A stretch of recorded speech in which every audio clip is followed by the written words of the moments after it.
Do you like Frogger? Well, this is no Frogger. I am the Game Collector, and this is Second Opinion Games. And today I do the review of Frog 64 for the Atari Jaguar.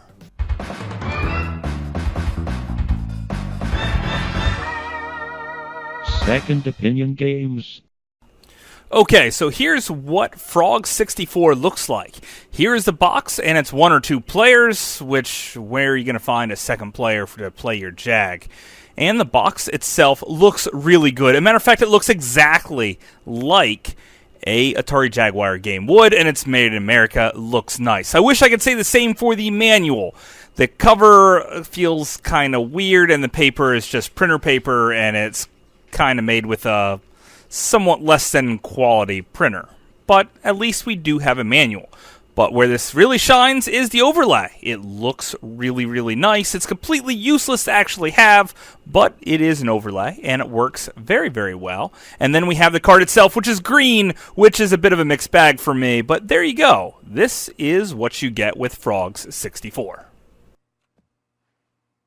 Okay, so I was communicating heavily with one of the developers of this game, the main developer of this game, and there are a couple of bugs in it, which he is very much aware of.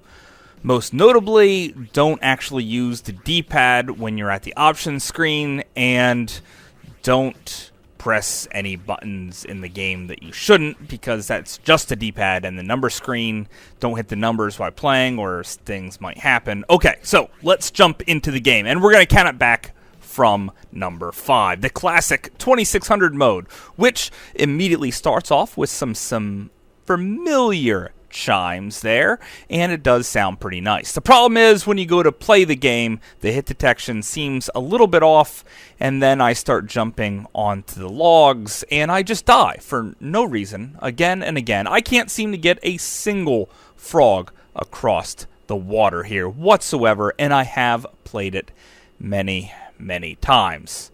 This mode is pretty much a wash. Don't play it, it's broken.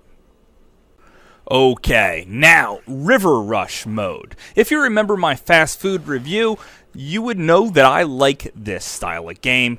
Gobble up the flies and the hearts to give you extra lives and points, but don't get eaten by the alligators and don't get smashed by any rocks. The hit detection here is pretty solid, and your frog moves very, very quickly, so this game is actually quite fun. I had quite a bit of practice with it, and I love eating these flies, even though sometimes I just start off the match and immediately die 3 or 4 times right away, but I can quickly get my hearts back, so that's okay. Matter of fact, the hit detection over here overall is pretty good. I don't like how there's 0 recovery time, so if you get hit once, you could lose up to 4 lives within seconds of each other. So that feels a little cheap. And then when I finally get close to the 2,000 point mark, I hit that 2,000 point mark, and the game stutters and crashes on me. Literally, it crashed. I could not do anything, and the game was over. So I guess I conquered this mode. Overall, this is fun, but once you reach 2,000 points, it just stops. Okay, moving on. This time, I want to jump to number 2. This is called Fly Eating Mode.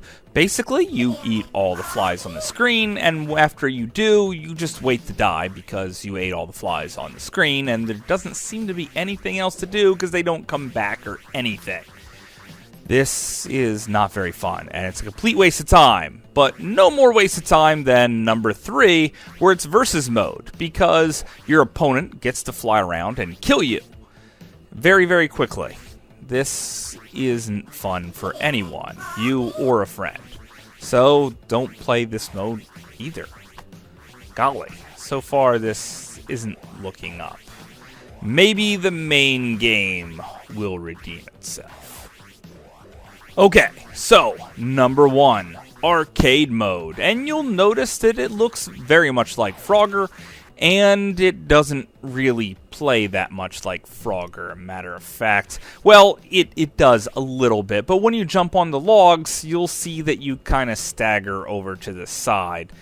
And it is a little disorienting, but it's not Frogger here, guys. So quit trying to play it like Frogger. Matter of fact, in Frogger, when you go off the screen, you die. In this game, you use it to your advantage, which makes it a lot easier than Frogger, and clearing levels then starts to become second nature. However, sometimes when I use this mode to go off the screen, I just randomly die, and sometimes I don't, so I kind of use it sparingly, at least on the very first level. Which then you move on to level 2, this awesome ice level. Again, the hit detection here is a little wonky here and there, but this is a rather fun level, and I like playing it. So I'll just finish playing this level, and you just watch me, okay?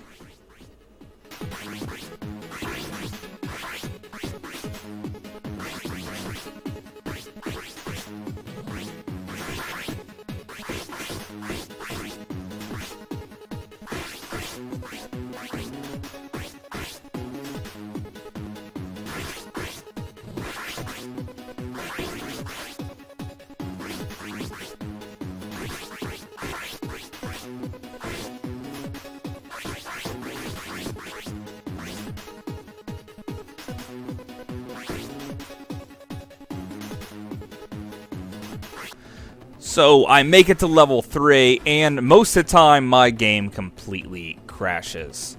It could be my fault for pressing buttons when I wasn't supposed to, but I mean, the Jaguar controller has tons of buttons on it, and I have this awesome overlay, so I can't be blamed for wanting to press so many buttons. I tried this 4 or 5 times, and even restarted and cleaned the game, and I just keep on crashing here. It makes it very hard to continue on. But eventually I did it right, and I only pressed the buttons that I absolutely had to, and then when it went onto the screen, it let me. Yes. Yes. So I finally get a chance to play it, and this level is actually really fun too. So I like it, and I keep playing, and I win, and that was a very good level. I like the colors, the lava theme. It's pretty good. Then we go to the Road Rash Atari kart themed level, which is actually my favorite level in the entire game, and it's a lot of fun. I really like the attention to detail here with the different karts that are racing across, and it's actually pretty good. The trick here is just make it to the top when you can, and then once you're at the very, very top section, it's easy to find your spot to move on. And then we come to the hideous cloud level, which is freaking awful. The way that everything flies here is really rough, and I cannot seem to pass this level at all. So, what did I think of arcade mode? Well, when I'm not screwing up and touching buttons and crashing the game, it's actually pretty fun. Eventually, when you do die, though, I will say this is pretty hilarious. On some of the other modes, the same thing happens. Is when you die, the green face from Cybermorph comes up and says, "Where did you learn to frog?" Or at least that's what it's supposed to say most of the time. Is sometimes it just glitches and sounds really funny. But I do like this attention to detail. Where did you learn how to frog is funny, and it sounds like the real voice of Cybermorph's thing. So that's pretty cool. Okay, so this whole game, the complete package and everything, I love the packaging very much. The instruction manual is the weakest part. I kind of like the green card, but you know what? I think I would be better off with the gray one. I think you could order it either way.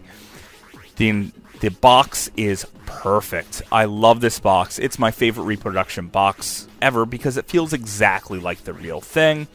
And the overlay is icing on the cake. Classic 2600 mode, I can't play at all. River Rush mode crashes when you reach 2,000 points. That stinks. Fly eating mode is completely horrible and worthless. Playing with 2 players is even worse. And arcade mode is actually pretty fun when it works. Overall, this is an okay game and just passable. If these glitches were fixed, I would say it's an absolute must-have. But that's just my opinion. Thanks for watching, but I'm not quite done yet. I have one more thing to talk about. And that is, I was also sent a demo of the Jag developers' next game, Jag Zombies. Now, this presumably is a very, very early demo, so I'm not going to take it too harshly, but this game looks like it has high potential to be really, really good. Right now, there are only 2 animated zombies, and one, the female one, I call the witch because when you kill the man one, it will jump about the screen kind of randomly. I'm pretty sure it's just a glitch, but I'm just going with it.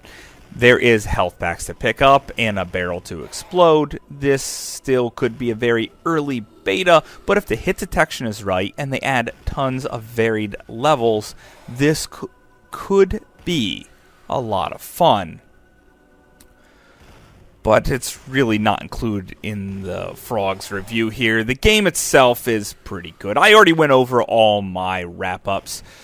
And also, the game's development also has some type of controversy behind it. But honestly, if I didn't cover a game just because of the controversy, I probably wouldn't cover half of the Atari Jaguar games. So, I'm just throwing that out there. This game is passable. I really do hope the developer fixes all the minor bugs or even major bugs that are in this game right now so more people can enjoy it. It is certainly something that collectors will definitely want. But if you're not a super hardcore collector, I would really have a hard time suggesting it for you as it is. So hopefully, maybe in the comments, I will let you know if the game is fixed in the future. There you go, and hopefully you guys enjoyed this review, and thanks for watching.